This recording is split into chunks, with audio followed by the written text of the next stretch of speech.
Okay. All right. Welcome everyone to the Power Half Hour. Every Wednesday at 11 o'clock Pacific Standard Time, we interview a top producer or top performer in their field, usually real estate. And today we have a very special guest, Milena Simsic. Yeah, Did I get you're that right? close. Okay, It's like what? the Serbian way to say it. You were really close. It's like Simsic. But yeah, Simsic? I Okay. appreciate you did like the ch at the end. Like a lot of people Okay. don't know that. Yes. Okay. Simsic. Okay. Yeah. So welcome to the show, and we have a lot to learn from you today. You are an amazing business person already. You're only 25 years old. You own 8 doors. Lots of people in their 60s don't even own 8 doors, and you're coming into real estate as a fresh real estate agent, but you already have a ton of experience in the investing realm of things. So thank you for coming on the show and inspiring us today, first and Well, foremost. thank you for having me. I'm excited to be here and share my journey. Absolutely. So let's talk about that. How did you get started? What's your story and where did you come from? Okay, so I started working as I'm trying to figure out where to start here. So like I started working as a nurse when I was 22 years old. So I was a bedside nurse. I live in Windsor, Ontario. So I actually work in Detroit and I cross the border to work as a nurse over there. So I live in Canada, but I work in the States. Oh, interesting. Yeah. So because of that, I was able to get like a higher income as a nurse. So like my first year, I started making, I want to say like 100 grand Canadian a year. Wow. Yeah, which it's pretty good for, somebody who's 22 and looking to get started in real estate investing. So I started as a nurse in Detroit. It was really hard. And I started looking into real estate investing because I wanted to kind of keep my options open. I didn't know that nursing was going to be something I wanted to do for the rest of my life. So I started to branch out into other things. So from 22, I started looking into real estate investing. At 23, I bought my first 6-unit apartment building. Wow. Yeah. So that was good. And I used my nursing salary to do that. And then I just bought my second investment property. I think it was at 24. And I'm building some units on these properties now. So that's kind of like the gist of how I got started. My goodness. And this is solely from saving money wisely, Mhm. earning a high income, but saving money wisely That's and right. simply putting it into something that generates cash flow. Or, people your age, maybe this offends some people. They just go buy bags. They just go buy nice clothes or buy a nice Mhm. car with $100,000 at 25 years old. Mhm. So how are you so mature? Well, I didn't come from like a high income family. Like from when I was young, I learned to pinch pennies essentially. Mm. So uh, I actually like when I bought this first 6-unit building, I was still living with my parents in like this small like apartment that we live Oh, in. So like wow. I was literally living in a room with them and I had this 6-unit building and now I obviously have my own place in my studio. But yeah, it's just like it's kind of been instilled in me from a young age to not spend as much money, and I got by with like, I mean, I was comfortable, I had the basics, but I never, was chasing labels. I never really had anything extravagant, so I didn't really like feel that need to, buy things. I kind of get happiness through, achievements, not really material items, if that kind of makes sense. I'm inspired just to hear that. Thank You know you. what? And they say if if you don't have a millionaire in your family, you should be the first one. And I think you're in that Thank boat. you. So congratulations. Thank you. And tell us about this. In one of your TikToks, Mhm. you said, "Hey, don't buy a home. Mm. Instead, go buy an investment property and have the cash flow buy your dream home. And that's exactly what you did. Tell us about that. Yes. Okay. So, like I mentioned before, I bought the 6-unit building while I was still living with my parents in like this cramped apartment, right? So, I made a decision back then to gain enough financial independence and passive income before I decided to like buy my dream home, as I mentioned. So I was actually like, I was following my own advice in that video. So I bought that 6-unit building. I'm making passive income from that. And then I bought a single family home, which I'm living in now. And that income actually like helped me qualify for that second property. And on top of that, the single family home, I'm like converting into a triplex. So that's like a whole other Wow. story. Yeah. So I definitely recommend like instead of spending the money on like your first property on a single family home because that's not going to bring you any income. I recommend like a house hack. So you could like rent out a basement unit or a duplex, triplex, because like you're wasting that first, like in Canada, we have that 5% down rule if you live in a property, right? So like if you don't buy your first property as like I don't know if this makes sense, like an investment property, you might miss out on that chance for the 5% rule. And there's also land transfer tax, so you get that benefit for your first property as well. There's just like so many benefits to buying an investment property as your first rather than a single family home. Yeah, so you really you are buying into that more Grant Cardone type of thing, right? Yeah. Because he always says, you know, if you have a bunch of cash, don't buy a home because it's a liability. That's like Right. Robert Kiyosaki as well.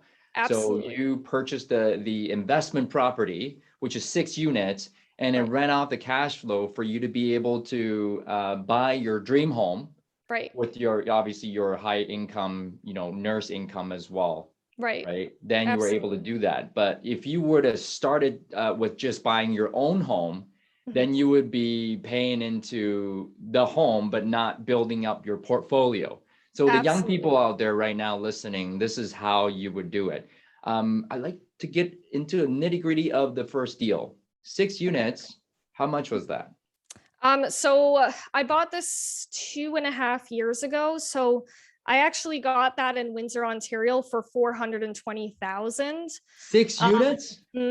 Yeah. So I know. So now like after COVID, the market obviously went insane, especially in Windsor. We have Toronto people moving to Windsor because of like the online work, right? So the property is valued at over $1 million now easily. Wow. Yeah. So yeah, I And then, so definitely 400,000, how much did you put down on that? I put down I had to put down 15%. So I think it was 70,000. $70,000, guys, 15%. So after all taxes and whatnot, fees, 70,000 on 400,000. Yes. And how much did that cash flow? So it didn't cash flow much initially. I think the cash flow was like, I want to say 700 when I bought it, but I got the cash flow up to 2,000. And I'm building another unit on it. So I'm expecting the cash flow to be 3,000 at least after building that unit. And that's net and not including capital pay down. Net, not including capital pay down. Yeah. Guys, $3,000 passive or rental income through that one property. Then you have the 2-unit one. Yes. Yeah. So I'm actually in it right now. Okay. So the 2-unit one, this is just a single family home right now. Windsor recently passed a law that allows you to build like legal basement units. So I'm working on the permits to build the legal basement unit. And another thing about this property that a lot of people don't realize is that there's the capability of building a tiny home because it's a corner lot backed by an alleyway. So I'm building a tiny home and a basement unit. So I'm turning the single family home into a triplex. Yeah. So smart. Did you look at the zoning beforehand before you purchased, or was it just by chance that you found out, oh, I could do this? You can call the city. I did call the city to see if it was a possibility. The Gotcha. zoning, it can be like a single family home, like a residential zoning, and you could still build those two things on it. It doesn't have to be like multifamily zoning. That's crazy. Mhm. So, in a span of guys, from 22 to now you're 25 years old, three Yeah. years, she was able to build up 8 units. It's possible, guys. And the best time to purchase real estate was 20 years ago. The second best time is to purchase today, right? Absolutely. So don't wait, guys. Get on this. Now, you're very young. You're 25 years old. Mhm. I do want to talk about this because you get a lot of questions or feedback from people. Hey, uh, when you say I have 8 units, I'm 25 years old and I'm a millionaire. Mhm. What do people say to you usually? We were just talking about this earlier too. They either assume I have a sugar daddy or I have family money. And I can see why they assume that, because like I'm a young woman, and a lot of young women typically don't like, unfortunately, they don't become millionaires like so quickly, or it's not as well known. But yeah, they assume I got the money from somewhere else, and I didn't. None of my family owns real estate. My fiance's not even involved in this. A lot of people assume I got the money from my like husband. I'm not even married yet. But I mean, that's just how it is, it's people, they see you do something, and I take it as like they think they can't do it themselves. It's like, well, if she can do it, she must have been cheating in some way, because I Mm, mean, I wasn't able to accomplish that. And I see it as like a genuine question, like, how did you actually do that? And that's why, like, I started my TikTok and my YouTube channel, so I can actually share my journey and like be mm. like, yeah, it's possible to buy this much with a regular 9 to 5. And another thing I wanted to mention, the second property I bought was with today's crazy market values, right? So Yeah. like in Windsor, the market prices have doubled, and I Mm, still see so many opportunities to get cash flow and buy here. You just need to know where to look. So for me, I found this single family home that I can build 2 units on, and a lot of people, don't recognize this opportunity. And I'm looking at getting like a 20% ROI after building these wow. units. So that's pretty good, in real estate investing terms. Which is what I wanted to talk about as well. It's like, oh wow, she bought it for 400,000, but today it's 1 million. It's too late. Absolutely. Absolutely. And even if you were to buy this property at 1 million, you'd still be making cash flow on it. Like it's worth 1 million with the 6 units, but it still has the potential for a seventh unit. So even if you were to leverage and buy that property at 1 million, you'd be still looking at a good cash flow from it. So yeah, a lot of people like don't recognize that. That's amazing. And because most of us, I would say 90% of us are looking for the lack thereof. Like, Right. oh, there's no opportunities out there anymore, Mhm. right? But how did you become like an abundance thinker? So I kind of have like a quote in my head. It's like, if you okay, so if something needs to be fixed, then find a way to fix it. If it can't be fixed, then don't worry about it. And so, like, you have to be in the mindset of always looking for solutions. Like, there's always Mm, an answer to everything. So, like, when I looked at the real estate market recently where the prices doubled, I'm like, okay, so how can I add value to a property and take mm. advantage of this? Because like for the single family home, um, a lot of people didn't recognize the basement unit and the tiny house potential. So that was my solution to buying in a crazy market, for like finding creative solutions to buy a property and still make a profit off of it. Wow. Guys, if you're listening, look for opportunities, look for solutions instead of looking for the problem straight away. This Right. is how you can become a millionaire within 3 years, Hmm. right? From zero, Right. living with her parents, Hmm. guys. So coming back to that, when a lot of people give you feedback on you being a young person, do you have a sugar daddy or, Yeah. your husband, what does your husband do? How do you Right. deal with that type of naysaying or how do you deal with haters, so to speak? Yeah. So, I've had my share of haters throughout the past few years, especially in content creation. That's definitely something you need to work through. What I've come to realize is that, again, those people, they think they can't do it. That's why they're saying that. It's a reflection of themselves. It's not a reflection of what I'm doing. Like, I'm pretty Mm, confident in what I'm doing. It's working for me. I know the numbers. And if somebody else comes and says otherwise and something that's not really productive, I disregard it. okay. Yeah, Oh, yeah. So again, it's like, it's nothing personal. Like, it's nothing personal coming from them. It's literally a reflection of what they're thinking about themselves.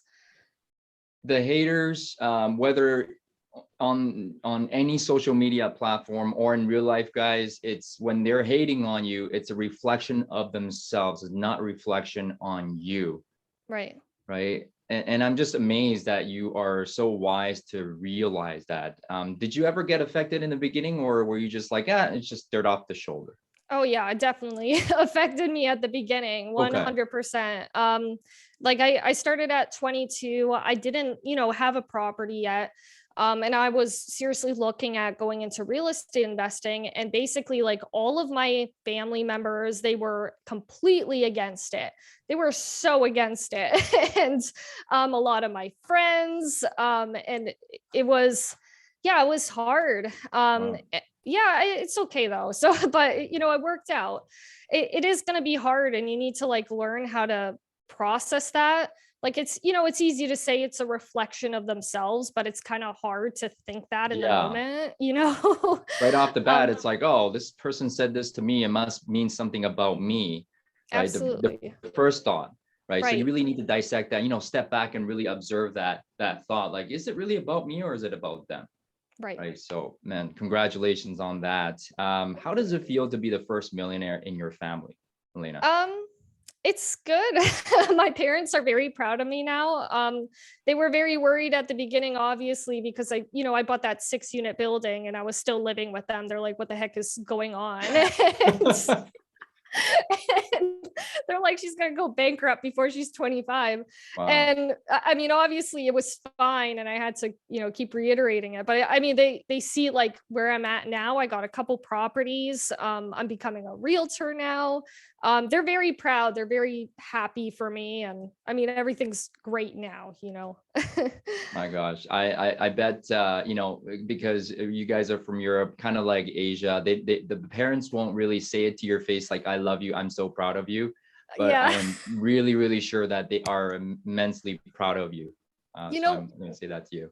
Yeah, thank you. You know what's funny? Like, my fiance, he's Chinese as well, and I have a good relationship with my in-laws, and they they were, when I was talking to them about the real estate investing, they were so against it too.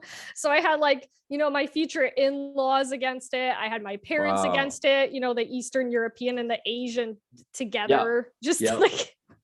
It was, yeah, it was fun, but they're proud of me too. They like what I've done, and they're happy about it. Well, I'm sure they're happy, right? Yeah. Now, those are inadvertent naysayers, so to Hmm. speak, like the family, that you can't avoid. You just okay. So how Hmm. did you deal with naysayers and just step into that realm of possibility, into the unknown, and just said, I'm going for it. Okay, so like, what I told myself at first was to only listen to the people who have already done it. Ah, Yeah. So that was easier to digest than to put yourself, like, in their perspective and think that, oh, it's coming from, their own personal experience, like it's a mm, reflection. That's a bit of a harder thing to digest than to think, okay, this person doesn't actually have any experience in what I want to do. So I'm just going to respectfully disregard it and follow the people who have actually done it. So that's kind of how I process that at first. oh, I love that. Yeah. And guys, don't ask for advice from someone who hasn't done what you want to do, because they didn't do it. How can they give you advice? It's just so simple, Right. right? Absolutely. And I just reading this morning about this concept of the real successful people making complex ideas into common sense. And that right there is the hard part of life, because we want to make the simple things really complicated. And so for you, it's just like, okay, well, I'm not going to listen to you. I'm going to respectfully disregard it. And I'm going to go and listen to somebody who's actually done it. Guys, it's so simple, but you actually follow it, right? Yeah.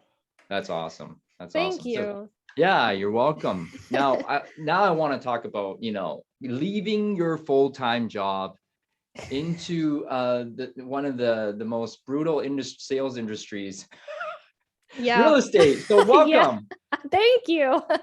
So I'm almost done my my Humber College program in Ontario. So I'm thinking like in a month or two I'll start working full time as a realtor. So I'm looking at leaving my full time nursing job entirely to put my 100% into becoming a realtor. Congratulations, first and foremost. Now, a lot of aspiring realtors, maybe your age, younger or older, they always ask, okay, should I go full time or should I just dabble in it a little bit, keep my full-time job and still do it on the side? What are your thoughts? If you can, I recommend going completely full time. For if you want to become like the go-to person, if you want to be successful, it is really like a 6-7 day a week job. And I don't speak from personal experience. I speak from the experience of multi-million-dollar realtors who are my close friends in Windsor. I saw them working like 7 days a week, and they have built up like over $1 million of net income in a matter of a couple years working full time. Yeah, I know. In Windsor. In Windsor. It's not even like Vancouver. It's like or Toronto, Windsor. Yeah. That's insane. So guys, go all in. I've heard this over and over and over again. But it is scary, isn't it? Yeah. It is scary. So how did you make that decision? Just say, hey, I'm not scared. Go for it. Yeah. That's a great question. And I really want to get into this too. So with before you jump full time into this, I 100% recommend having savings, like at least 6 months of living savings, right? So it's hard. It is a lot harder to do this full time if you don't have like your financial ducks in a row. So like for me, I have I have a pretty good financial safety net. I have my properties, I have passive income, I have like an emergency fund that'll last me that long. But you don't need that much, right? You just need enough in an emergency savings fund to live off of until you start getting some income. And I do recommend like 6 months of it. So you can focus entirely on that realtor business. Save up 6 months from your day job and you should go full time. This is how you're going to become successful, is going all in. So you got your bases covered. You're doing the realtor thing and you're a property investor and you're an avid TikToker, YouTuber. Oh, yeah. Tell us about that. So I actually started like doing YouTube like a few years ago. I was dabbling in it. I used, a crappy camera and mic, and it's just really bad quality. Hey, who are you calling crappy here? Yeah, we were just talking about this too, John. Don't worry, we'll bring it up. He's got a good setup. Like mine was really bad. Like I had a Samsung A10 or something phone that I was filming off of. Like a lot of people don't even know this phone, like low, but like it costs $50. That's how cheap that phone was. So again, like you have to start somewhere. So I started dabbling like in video production and YouTube a few years back. And I've obviously, I don't know if you can tell, I've upgraded a little bit now. Huge. Yeah. So I got into that level where I'm like, okay, I'm comfortable like going 100%, full into this. I invested in my equipment. I got like lights over here everywhere. How much is all that we see? So I'm gonna tell you, like my setup right now is I want to say like $1,100. Yeah, so it's Not too not bad. bad. Yeah, Yeah. and you can get it used to. Like the thing is, you don't even need this fancy phone, like or fancy camera that I got. What you can use is your phone. Mm. And the most important thing I think is lighting. So Mm. I recommend get a ring light and then 3 stand lights. You want one Oh, on either? Yeah. So just that in your phone and you should be good to go. You could even get like a cheap like lapel mic off Amazon for 30 bucks and get like okay. a semi-professional setup. So I've been through a lot of trial and error there. So Looks um good. Looks good. Thank you. Thank you. But yeah, I am, gaining some momentum on TikTok. I got over 5,000 followers in my first month. Oh, Um, yeah, which is, it's decent, right? And I'm actually getting like client requests already off of TikTok and Instagram, and I whoa. don't even have my license yet. So, Okay, so tell yeah. us about that. Mhm. Obviously it's coming to fruition, but why content creation? Why do you Mhm. think it's important for a realtor? Okay, so one major thing is building credibility.